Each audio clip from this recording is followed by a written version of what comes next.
Hey, Autumn, good morning. You mentioned, those storms coming through. We definitely hope that any precipitation could help alleviate just a little bit of this drought. But I do want to talk about the State Water Project. That is an imported water supply that here in Southern California we receive. And every year on December 1st, the Department of Water Resources, which operates the State Water Project, releases its allocation amount for the following year. So last year on December 1st, the Department of Water Resources announced a 0% allocation of water from the State Water Project for 2022.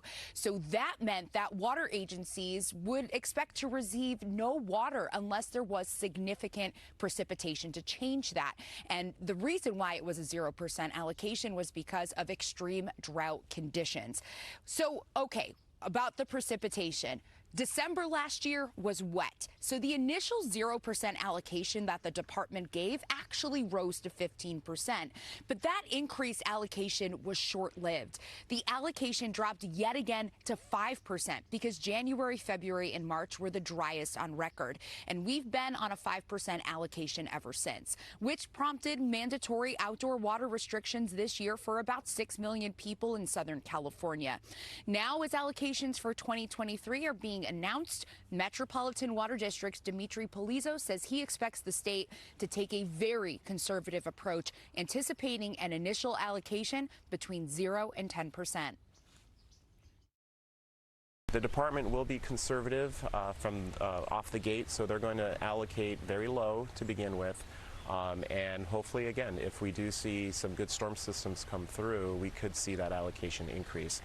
But to get us through the first few months, we know we're going to be very limited in supplies. So the Emergency Water Conservation Program will continue certainly into January and potentially beyond, again, depending on those hydrologic conditions. Now that California is in its fourth year of drought, the state is also in unprecedented territory when it comes to its lack of supply.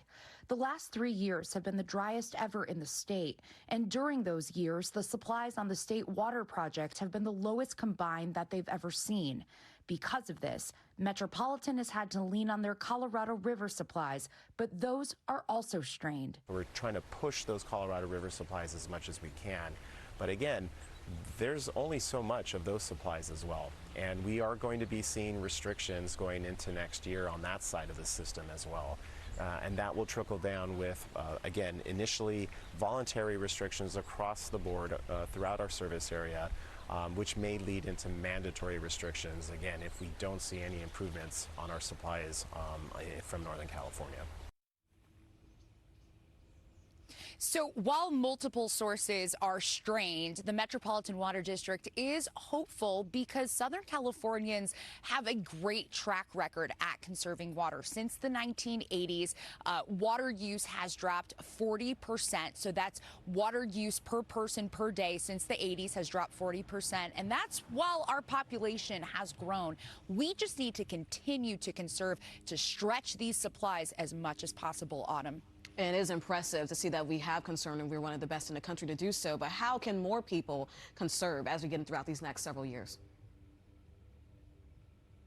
Sure. So one huge way is, of course, outdoor watering. And that's why they turn to those water restrictions for outdoor watering, because you can really see big water savings there. So Metropolitan says to switch to a winter watering schedule. So already you should be watering 1 day less than you normally do so. Now, for those who might be renters like myself, you don't have any outdoor watering to do, there are smart devices that you can get for indoor in your house as well as outside to monitor leaks and things of that nature. You can go to bewaterwise.com to find additional resources to help you conserve even further. All right, important tips, and we'll check in with you a little bit later, Sarah. Thank you so much.